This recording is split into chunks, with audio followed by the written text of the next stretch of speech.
Hello, une petite vidéo pour vous expliquer comment faire un col en broderie anglaise sur un pull, parce que moi-même j'ai cherché pour m'en faire un après avoir vu quelques photos sur les réseaux et j'ai trouvé ça vachement sympa, mais impossible de trouver un tuto nulle part, sur YouTube, sur un blog, nulle part.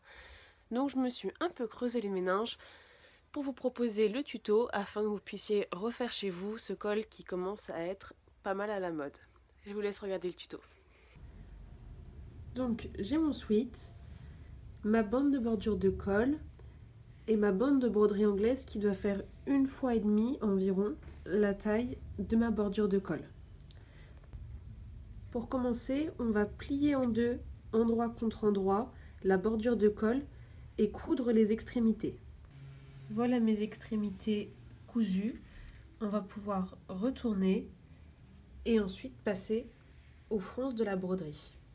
Pour faire des fronces, on va venir coudre un fil de fronce tout le long de la bande avec un point large sans faire de point d'arrêt ni d'aller-retour pour ensuite à la fin le tirer, ce qui va resserrer le tissu et donc faire les fronces.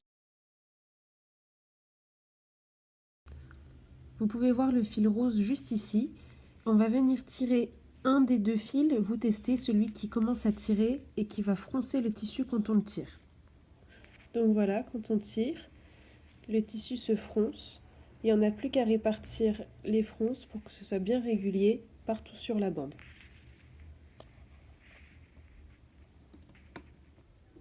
On va pouvoir ainsi froncer jusqu'à ce que la bande de broderie soit aussi longue que la bande de bordure de col.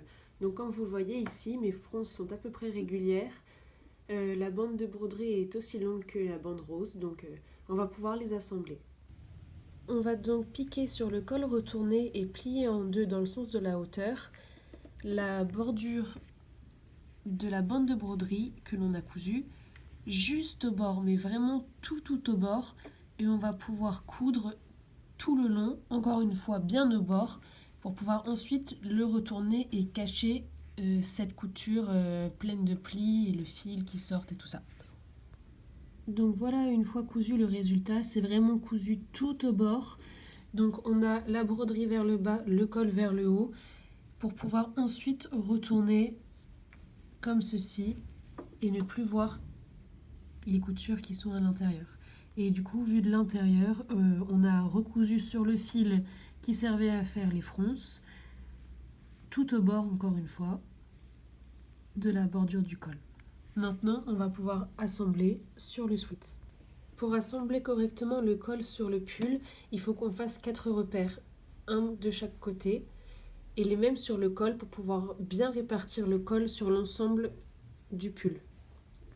Pour cela, on va d'abord plier en deux, marquer au pli avec une épingle et ensuite replier en deux comme ça, marquer ici et la même chose de l'autre côté comme ceci et marquer une fois encore dans le coin. Nous aurons donc à la fin 4 épingles qu'il faudra venir poser sur les 4 épingles qui seront le milieu du devant, le milieu du dos et les épaules. Voilà, une fois les épingles placées, j'ai celle du devant, celle du dos, les deux dans les épaules et pareil sur la bande. Donc je vais venir placer celle du milieu sur le milieu du devant. Celles-ci vont aller plus vers les épaules, comme ceci. Et la fermeture de la bordure du col va finir, elle, sur le milieu du dos, pour pas que l'on ait la couture sur le devant. Donc on va coudre endroit contre endroit en rabattant le col en dentelle en broderie anglaise pour pouvoir faire une seule et unique couture pour éviter que ce soit pas très joli, que ça se voit sur la bordure du col.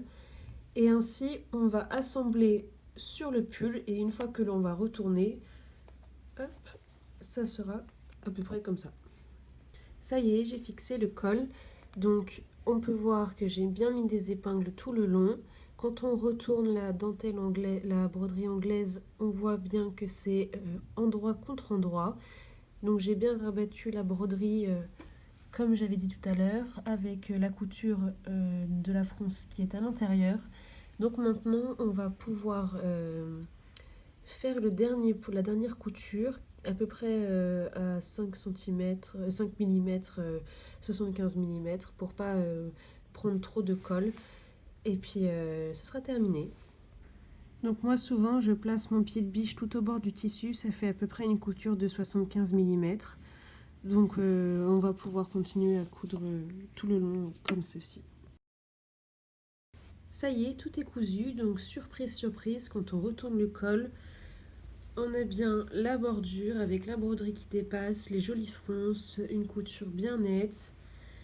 Donc voilà, j'espère que le tuto vous a plu et qu'il sera assez facile pour vous à reproduire à la maison. Donc j'attends vos messages si vous en avez pour plus de questions concernant le tuto.